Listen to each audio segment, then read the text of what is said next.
alguna cosa, ¿no? Entonces,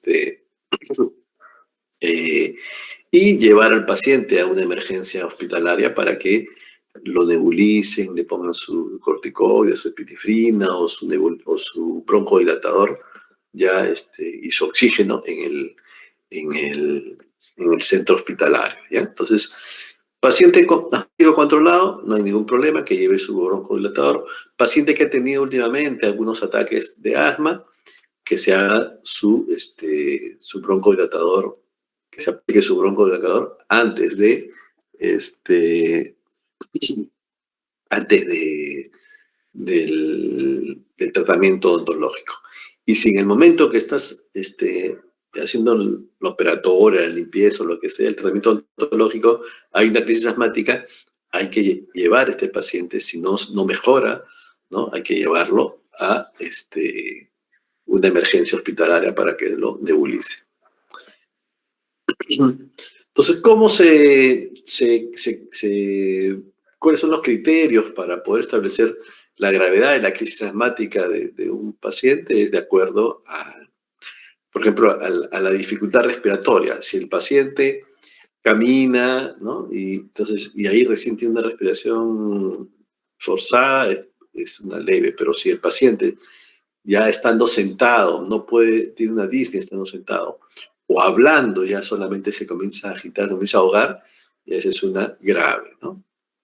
Igualmente, cuando está hablando, puede hablar párrafos y recién siente un poco de disnea, entonces eso es leve, pero si habla unas cuantas palabras y ya está que se ahoga, eso es una crisis grave, ¿no? Entonces, así hay varios, si el nivel de conciencia, ¿no? Entonces, si está disminuida, es grave, o muy grave si ya está el paciente medio confuso.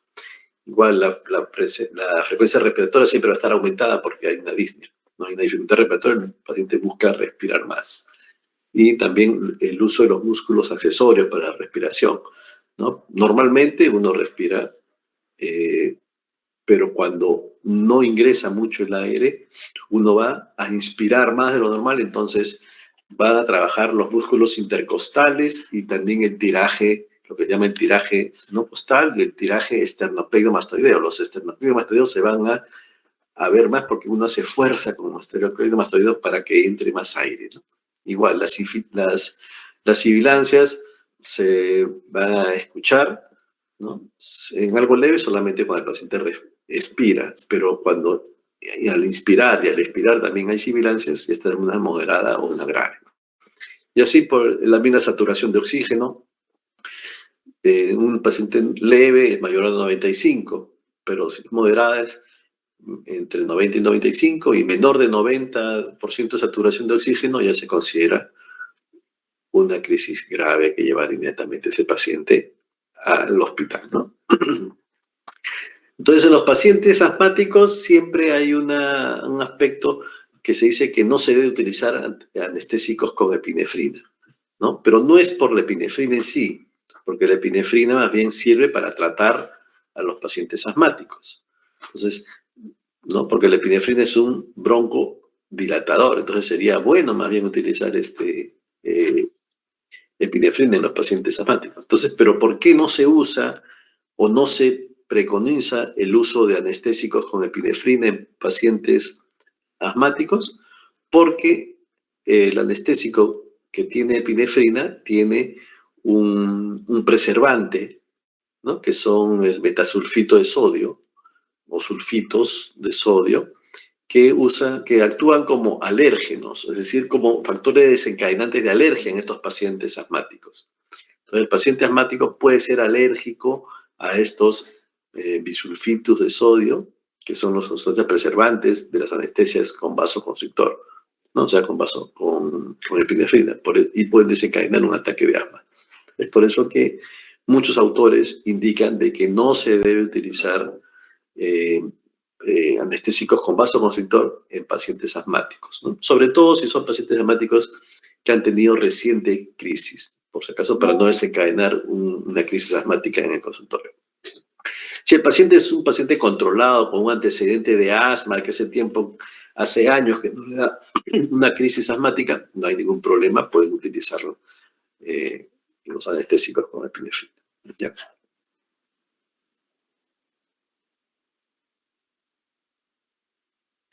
En boca, el paciente con asma bronquial puede haber boca seca, puede haber ronquera por los mismos problemas respiratorios, candidiasis y úlceras bucales como producto de los corticoides o de los inhaladores que pueden estar utilizando el paciente, ¿no? Que puede cambiar la flora bacteriana y hacer de que los hongos eh, desarrollen, ¿no? y se comporten como elementos micóticos. Entonces, como elementos, perdón, patógenos, ¿no? La cándida albicans normalmente existe en boca, pero cuando hay algunos factores, como vamos a ver después, que producen inmunosupresión, pueden desarrollarse.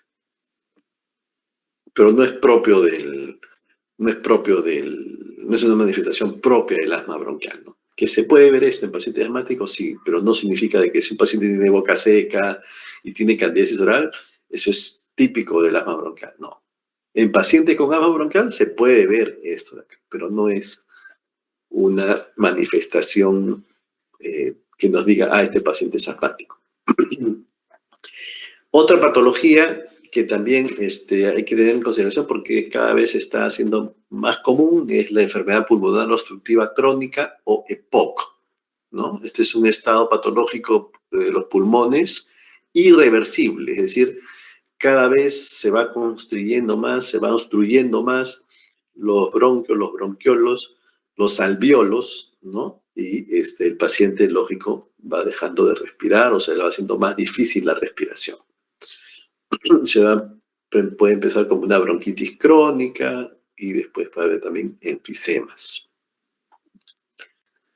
El EPOC se va a dar generalmente en pacientes que están en contacto mucho tiempo con el humo del tabaco, o pacientes que tienen tabaquismo, ¿no? Fumadores pesados, que esto va produciendo bronquitis crónicas y pueden llegar a ser enfermedad obstructiva crónica. También hay algunos otros elementos como el polvo o alérgenos o productos químicos e infecciones respiratorias, ¿no? Que siempre van a quedar en forma repetitiva, entonces que pueden predisponer a ser una enfermedad pulmonar obstructiva crónica. ¿Cuáles son las manifestaciones clínicas del EPOC? Entonces tenemos de que los bronquios van a estar inflamados, entonces van a estar constriñidos, van a estar obstruidos esos bronquios por la inflamación propia que hay dentro del bronquio, ¿no? Entonces va a haber, por lo tanto, dificultad respiratoria, disnea, va a haber expectoración excesiva, ¿no? Tos crónica con expectoración mucosa. Se da generalmente en personas mayores de 40 años y puede dar también sibilancias y cianosis en labios y en lechos unguiales. Al no haber una buena oxigenación, lógico, va a haber una mayor concentración de anhídrido carbónico y uno va a estar azulado, ¿no? Los lechos unguiales, o sea, las uñas se hagan más azules, o los labios, ¿no? Cianosis, por una falta de oxigenación. Estos pacientes generalmente van a estar en un estado ya muy avanzado, van a depender del oxígeno, o sea, no pueden hacer nada si no están con un balón de oxígeno y su máscara. Entonces ustedes van a ver mucha gente a veces que camina en la calle con su silla de ruedas, está con su oxígeno, ¿no? Para poder respirar. Entonces, ¿qué hay que hacer en estos pacientes que necesitan un tratamiento odontológico? Primero hay que hacerle, como a cualquier paciente con alguna enfermedad sistémica, una buena historia clínica, ¿no? Una buena anamnesis, los antecedentes, hábitos, etc. Y, por ejemplo, un paciente con una enfermedad pulmonar obstructiva crónica leve, se le puede hacer cualquier tratamiento en citas cortas, siempre el paciente esté en posición de 45 grados, no lo puedes echar mucho al paciente porque si no eso le va a predisponer a disneas, ¿no? Entonces hay que sedarlo también un poco al paciente para que no haya una ansiedad, ¿no? Por la tensión. Es ideal, mejor no hacer no colocar el dique de goma que puede fastidiar un poco la respiración aún más en estos pacientes, ¿no? Si es un paciente de alto riesgo, que es decir, aquel paciente con una bronquitis crónica que ya está asociada a una falla cardíaca, una insuficiencia cardíaca, ¿no? Que ya tiene taquicardia, edema pulmonar agudo, que es dependiente de oxígeno, todos estos pacientes es un poco más difícil el tratamiento en el consultorio, ¿no? Entonces tienen que ser tratados generalmente en un medio hospitalario y con administración siempre de oxígeno.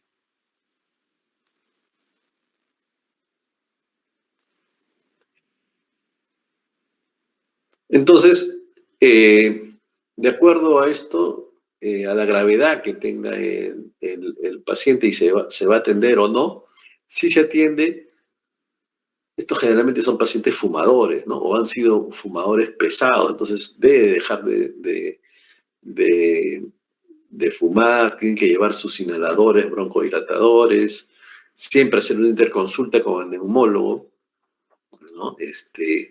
También saber qué medicación está tomando el paciente y ver esa sedación posible que se puede dar, porque muchas veces es mejor no dar sedación ni anestesia muy grande porque el paciente como que no puede sentir o puede sentir más ansiedad y dar un ataque de falta de respiración.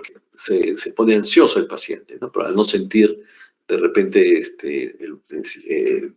la garganta anestesiada, alguna cosa, ¿no? Estos pacientes siempre hay que ponerlos en 45 grados, o sea, no se le puede estar acostados, tienen que estar casi sentados, hay que atenderlos a los pacientes, ¿ya?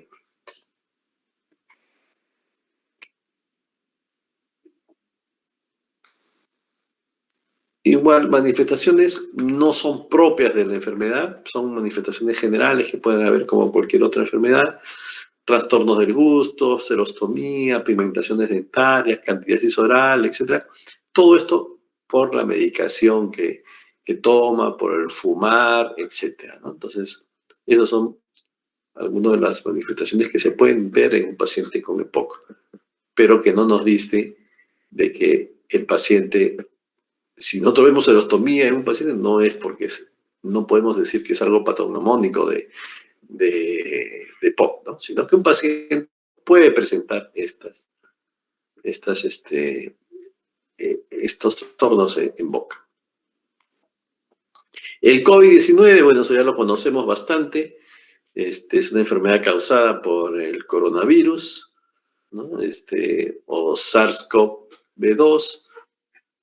Esta fue una pandemia que sufrimos en el mundo que empezó en diciembre del 2019 y que nos mantuvo, como todos sabemos, en cuarentena casi todo el año 2020, ¿no? Y parte del 21, si no me equivoco, a principios del 21.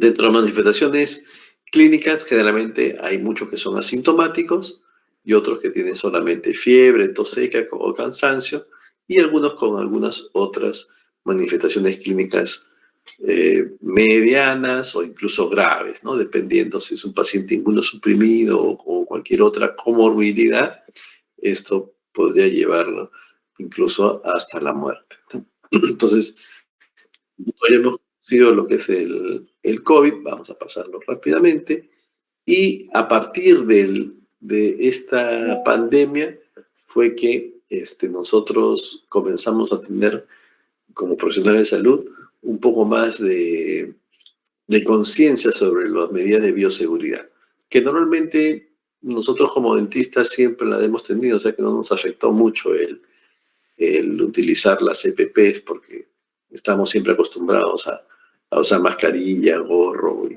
y guantes, ¿no? Lo único que varió de repente fue que teníamos que usar un mandilón descartable y gafas.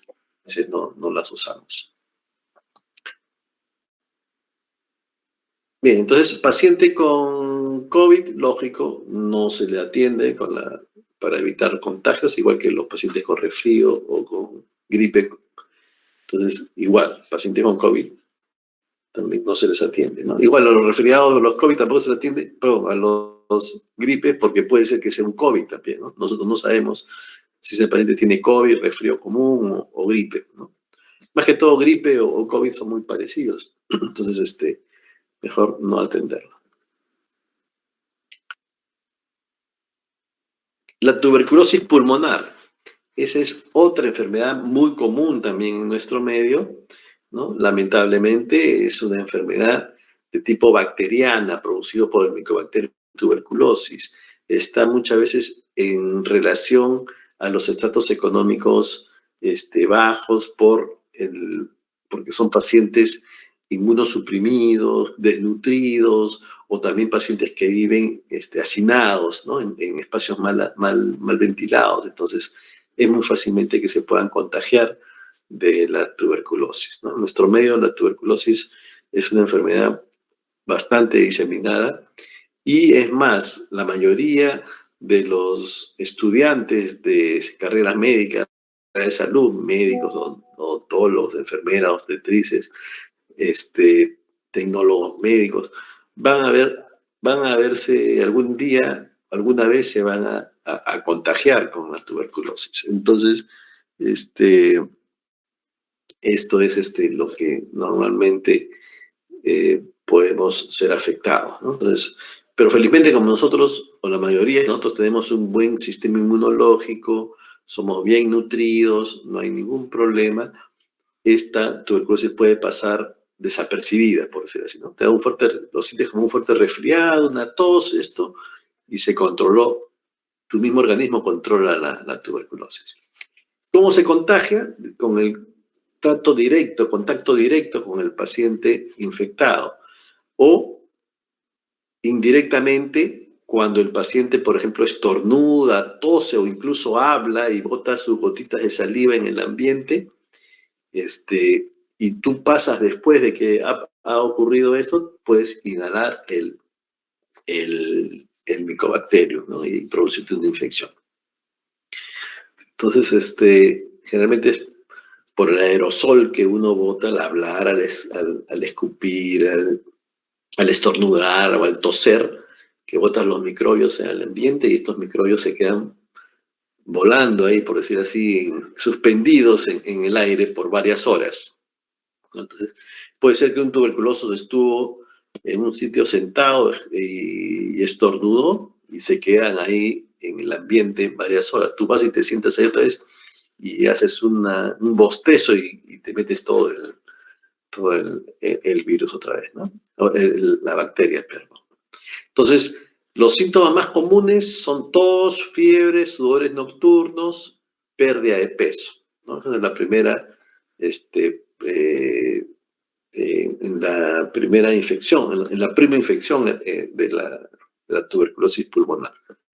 Luego, ya se pueden formar cavernas, ¿no? Necrosis en los pulmones, generalmente en los ápices,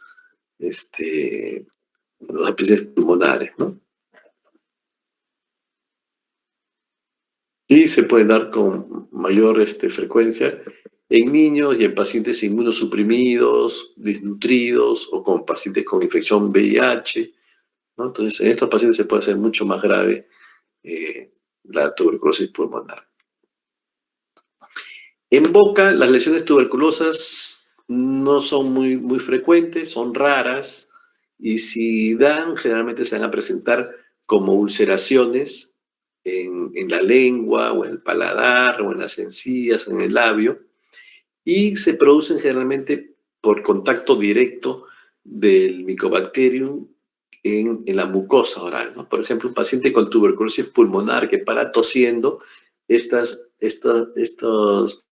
este Mycobacterium puede alojarse en boca y producir estas ulceraciones, ¿no? Esta ulceración que se da generalmente en la lengua o en el paladar o en la orofaringe, ¿no? Son ulceraciones a veces no muy dolorosas y solamente si nosotros las vemos y si el paciente tiene tuberculosis, podemos sospechar de que es una úlcera tuberculosa. Hay que dar analgésicos en ese momento, y hacer una buena anamnesis siempre, ¿no? Entonces, el tratamiento, el manejo ontológico siempre empieza así, como en todo paciente comprometido médicamente, con una buena anamnesis, una buena historia clínica, ver qué tipo de, o sea, si, desde cuándo está con la tuberculosis, se la han diagnosticado, si está en tratamiento, qué tipo de tratamiento tiene, hace cuánto tiempo que está en tratamiento, eso es muy importante. ¿Por qué? Porque los pacientes con tuberculosis pueden ser tratados en el consultorio normal, sin ninguna restricción, siempre y cuando tengan por lo menos 1 o 2 meses de estar tomando su antibiótico profilaxis. O sea, los pacientes con tuberculosis son tratados con antibióticos, ¿no? Y estos antibióticos son generalmente por periodos largos, de hasta 6 meses o 9 meses, dependiendo del tipo de tuberculosis. Pero si el paciente ya tomó sus medicamentos durante el primer mes, algunos autores consideran que ya no es, ya no contagia, siempre y cuando no tenga tos y nada de esas cosas. Pero normalmente después de 2 meses y el paciente ya no tenga sintomatología, ya ese paciente se considera que no es contagioso. Todavía tiene la tuberculosis, pero ya no contagia. Entonces lo podemos tratar en forma normal.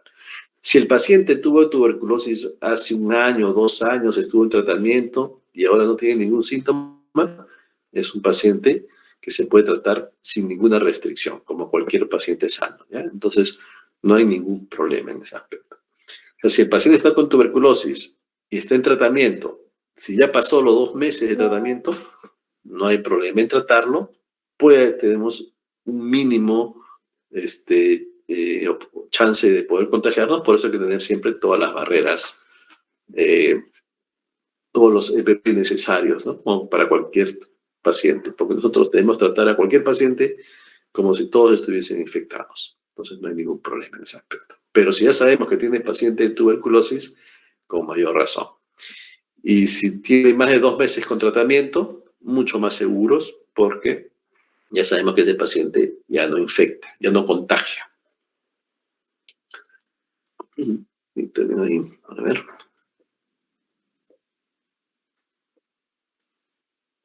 Así es, perfecto. No sé si hay alguna pregunta.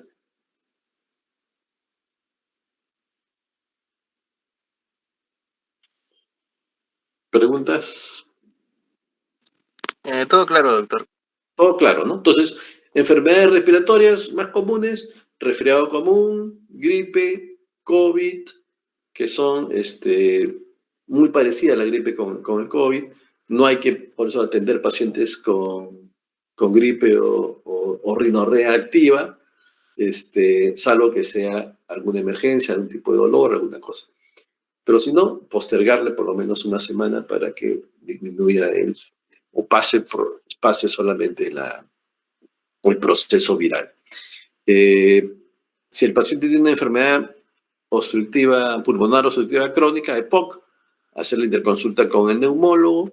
Si es algo leve, lo podemos atender con periodos cortos y en posición sentada el paciente, nunca echarlo, ¿no? Nunca ponerlo horizontal al paciente, si no se va a ahogar. Si es paciente con un EPOC grave, hacerlo en hospital y tiene que ser con oxígeno generalmente y también previa evaluación del neumólogo. La tuberculosis igualmente es una enfermedad muy prevalente en nuestro medio y si el paciente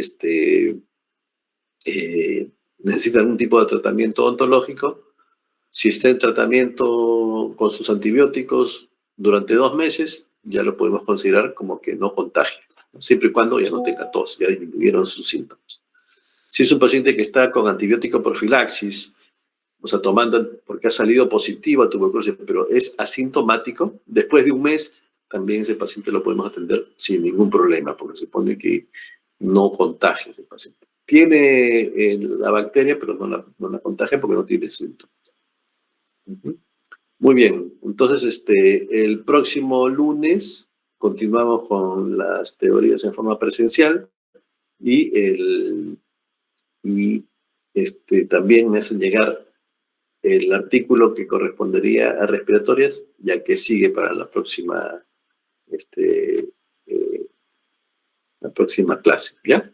Muy bien, chicos, nos estamos viendo entonces hasta el próximo lunes. Hasta luego, gracias. Hasta luego, doctor. Hasta luego.